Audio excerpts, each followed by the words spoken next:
friends, hi, this is Sia Ankita Jain and you're watching my channel Law with Sia Ankita Jain. Friends, एक लंबे gap के बाद आज हम हमारी क्लास वापस से स्टार्ट कर रहे हैं और हमारा टॉपिक वही है जो पहले चला था, द इंडियन कॉन्ट्रैक्ट एक्ट 1872। और आज हम इसमें पढ़ने वाले हैं सेक्शन नंबर 2A, प्रपोजल या ऑफर। तो आइए फ्रेंड्स, स्टार्ट करते हैं आज अपनी नई क्लास सेक्शन 2A के साथ, प्रपोजल या ऑफर। तो प्रपोजल या ऑफर क्या होता है? When one person signifies his assent to do और not to do something, he is said to make a proposal. अब इसका क्या मतलब हुआ, आइए इसको समझते हैं। यानी कि अगर एक पर्सन ने दूसरे पर्सन को क्या दिया, अपनी विलिंगनेस शो करी कि वो कोई काम टू डू करे, टू डू या not to do something, not to do something, तो he is said to make a proposal. यानी कि वो क्या कर रहा है, एक प्रपोजल या ऑफर दे रहा है। यानी उसका व्यू है दूसरे पर्सन की एसेंट को, यानी कि सहमति को लेना कि वो ये काम जिसका प्रपोजल ए दे रहा है वो ये काम करे या वो ये काम ना करे, करने या ना करने दोनों ही काम का प्रपोजल दिया जा सकता है। तो ये होता है प्रपोजल। अब हम पढ़ते हैं इसके एनालिसिस या essential elements of a valid proposal या offer.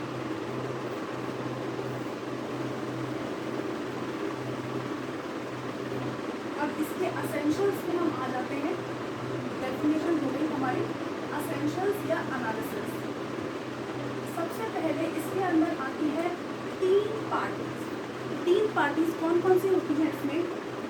The person making the offer, यानी वो पर्सन जो ऑफर कर रहा है, मेकिंग द ऑफर, वो कहलाता है प्रॉमिसर या ऑफरर। ठीक है, जो पर्सन ऑफर कर रहा है वो कहलाता है प्रॉमिसर या ऑफरर। दूसरा पर्सन जिसको वो ऑफर किया गया वो कहलाता है offeree. The person to whom offer is made, to whom the offer is made, वो कौन कहलाता है? वो कहलाता है ऑफरी। और तीसरा पर्सन, इसमें तीसरा पर्सन और आता है the person who accepts the offer, यानी जिस पर्सन ने उस ऑफर को स्वीकार कर लिया है वो पर्सन कौन कहलाता है? एक्सेप्ट्स द ऑफर, वो कहलाता है एक्सेप्टर। वो कहलाता है एक्सेप्टर या प्रोमिसी। तो ये सारी पार्टीज हमें ध्यान रखनी है ऑफर के तहत। पहला पर्सन जिसने ऑफर दिया वो कहलाता है प्रोमिसर या हम उसको बोल सकते हैं ऑफरर।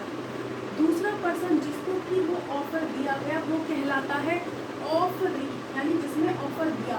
और थर्ड पर्सन क्या कहलाता है? जो ऑफर को एक्सेप्ट कर लेता है, यानी उसको स्वीकार कर लेता है, वो पर्सन कहलाता है प्रॉमिसी या उसको हम बोलते हैं एक्सेप्टर, यानी जिसने कि उस प्रपोजल को एक्सेप्ट यानी स्वीकार कर लिया है। अब हम चलते हैं इसके सेकंड पॉइंट की तरफ। सेकंड पॉइंट क्या कहता है? ये कहता है फॉर अ वैलिड ऑफर के लिए, for a valid offer the offerer must express his willingness to do और नॉट टू डू समथिंग। यानी कि जो ऑफरर है वो एक्सप्रेस करे अपनी विलिंगनेस को, यानी अपनी इच्छा उसको जाहिर करनी है कि वो किस चीज़ का ऑफर दे रहा है ऑफरी को, कोई काम करने का यानी टू डू समथिंग, या कोई काम ना करने का यानी कि नॉट टू डू समथिंग। तो इस बात को हम एक एग्जाम्पल से समझते हैं। अगर हम पहला इसका लेते हैं टू डू समथिंग, तो टू डू का क्या एग्जाम्पल है? जैसे कि ए ने बी ने ए से कहा कि मैं आपकी कार खरीदना चाहता हूँ, तो और उसके लिए बी ने ऑफर करे ए को 1 लाख रुपए। बी ए ने इस ऑफर को स्वीकार कर लिया, तो उसने कहा ठीक है मैं 1 लाख में अपनी कार बेच दूंगा। तो इस केस में ये क्या ऑफर बना? टू डू समथिंग, यानी कोई कार्य करने का ऑफर। तो ये एक वैलिड ऑफर था बी का ए के लिए कि उसने कहा मैं आपको कर दूंगा सेल हिज कार, मैं अपनी कार दे दूंगा। उसके लिए बी उसको क्या पेमेंट कर देगा, 1 लाख रुपए का पेमेंट कर देगा।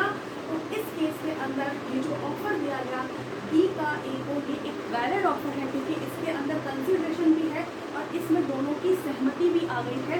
उस केस में ये टू डू यानी किसी कार्य को करने का ऑफर दिया गया, तो ये टू डू समथिंग हो गया। अब इसका हम दूसरा पॉइंट समझते हैं, नॉट टू डू, यानी ऐसा ऑफर जिसमें कि हम ये कहें कि तुम ये काम मत करो, तो वो हो गया नॉट टू डू समथिंग, यानी किसी काम को ना करने का ऑफर। जैसे कि ए ने बी को कहा कि मैं अपनी आप को एसेंट देता हूँ, यानी सहमति देता हूँ। एसेंट का मतलब होता है सहमति देता हूँ कि मैं डांस नहीं करूँगा, not to dance in a competition, यानी इस कॉम्पिटिशन में, किसी कॉम्पिटिशन में मैं डांस नहीं करूँगा। इफ यू पे मी कितने, इफ यू पे मी ₹1000, कि अगर आप मुझे 1000 रुपये का पेमेंट कर दो तो मैं इस कॉम्पिटिशन में जो होने वाला है उसमें डांस नहीं करूँगा। तो इस केस के अंदर ये जो ऑफर था ए का बी को, ये बन गया नॉट टू डू समथिंग का ऑफर, यानी किसी कार्य को ना करने के लिए भी ऑफर किया जा सकता है। आई होप यहाँ तक की बातें आपको समझ में आ गई थी। अब हम बढ़ते हैं हमारे थर्ड पॉइंट की तरफ, जो कि है इसका एनालिसिस का थर्ड पॉइंट। क्या कहता है, आइए देखते हैं।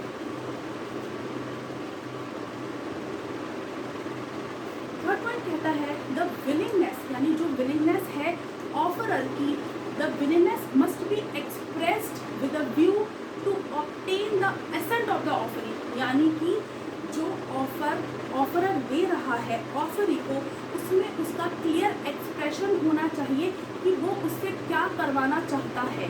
जैसे कि अगर ए बी से कहता है कि मेरा मन है तुमसे शादी करने का एट द एंड ऑफ 2023, तो क्या ये एक वैलिड ऑफर माना जाएगा? नहीं, ये वैलिड ऑफर नहीं माना जाएगा, क्योंकि इसके अंदर ए का सिर्फ मन है शादी करने का। उसने ऐसा बोला कि मन है शादी करने का, पर उस केस के अंदर उसका क्लियर एक्सप्रेशन ऑफ ओपिनियन नहीं है। तो क्लियर एक्सप्रेशन ऑफ ओपिनियन कब बनेगा? अगर ए बी को ये बोलता कि A will you marry me B at the end of 2023।